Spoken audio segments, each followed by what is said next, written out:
Umengameli uCyril Ramaphosa ugunyaze ukushicilelwa kombiko wophiko oluphenya amacala akhethekile iSIU olwaluphenya ichilo lokuhlonyuliswa kwenkampani iDigital nesolwa ngokuhlonyuliswa inkontileka yezokuxhumana yezigidi eziphindiwe zamarandi yomsebenzi wezokuxhumana emnyangweni wezempilo khathi kubheduka iCovid-19. Ukuzwa kabanzi ngalolu daba semkela endabeni intatheli izindaba zombusazwe eSABC usamkele Maseko.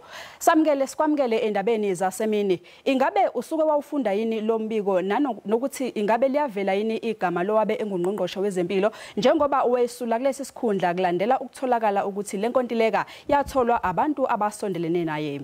Yebo Slindo, igama lalo ungqongqoshe wezempilo uDr Zwelini Mkhize liyavela kulombiko oshicilelwe iSIU nomongameli uCyril Ramaphosa wathi awukhishelwe umphakathi njengoba kade kukhona wakade bezama ukuthi ukhishwe ngale application ebizwa iPaya, a Private Access to Information Act ekhona la eNingizimu Afrika.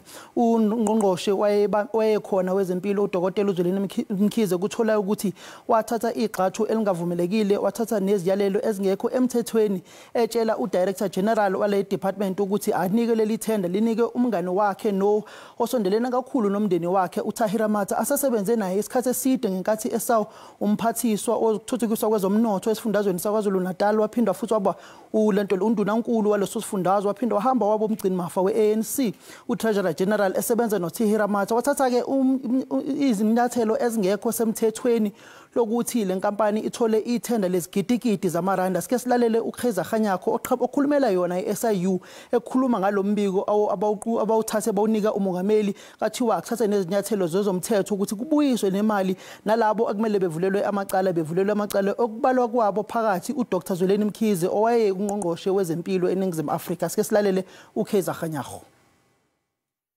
We have made it very clear in the report that he was directly involved in these processes, and we've shown the evidence that is attached to that. Therefore, it was very clear that for him to have said at some point that he was not involved in this, it cannot be true because we have got evidence to show, and even people in there who have given evidence to the effect that they were pressured into doing certain things.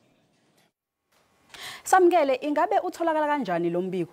Lombiko bawunike bonke labantu abathintakalayo kuleli cala kakhulukazi naye uDr Zwelini Mkhize, futhi uyatholakala nasenkundleni zokuxhumana internet phecelezi iwebsite yepresident lapho lombiko obekwe khona na kwiwebsite yeSIU usuyatholakala lombiko kuyimanje lapho osho khona ukuthi kwaba khona inkohlakalo ngokukhishwa kwaleli tender nokunewa leli tender iDigital kakhulukazi ngoba kukhona futhi imemo ekhishwe icabinet eyayisho ukuthi yonke into zezokuxhumana eyithinta lolu bhubhane leCovid-19 lo msebenzi uzowenziwa iGCIS. uZwelini Mkhize akazangeke awulalele lo myalelo okhishwe icabinet ayekade ehleli khona kuvunyelwana, wathatha lokhu wahamba wayokwenza icontract egidigidi zamamiliyoni amarandi ayinika abangani bakhe beDigital lapho futhi ekuhlumule khona nendodana yakhe uDedani Mkhize kanye nonkosikazi kaDedani owahamba wayovula indawo yozokwenza izinewele nezinzipho lapha eMgungundlovu eLiberty Mall lapho kwavula khona iTimmy Taylor isalon yakhe unkosikazi kaDedani noDedani wahamba futhi naye wayovula eyakhe isalon eMaritzburg. Waphinda futhi wathola nemoto kaNokusho lapho kwakhishwa khona u300,000 ukuthi anikwe yena kwezinye wezinkampani zakhe. Kwakhishwa nomunye u120,000 okuthenga le moto esetshenziswa eplazini lakhe uZwelini Mkhize nendodana yakhe uDedani, okusho khona ukuthi kakunobudlelwane obungekho semthethweni phakathi kweDigital nenkampani zikaDedani kanye nongqongqoshe owayekhona ngaleso sikhathi uDr Zwelini Mkhize. Kwakudliwa imali nje kuphela. Sibonge kakhulu Samkele ngesikhathi sakho. Iqembu eliphikisayo iDemocratic Alliance liphawulile ngombiko okhishwe yiSIU othinta iDigital It's quite clear that is, as a matter of fact, the act that must be applied. It is an act that was put on the statute books to deal with the type of grand-scale corruption that this report now reveals, in our opinion. And from our side, it's critically important that with speed and precision, the SIU must now hand over the information, the evidence it sourced to the NPA. The NPA has both the investigative directorate headed by Hermione Cronje, which was set up, even though temporarily, to deal with corruption related cases in South Africa.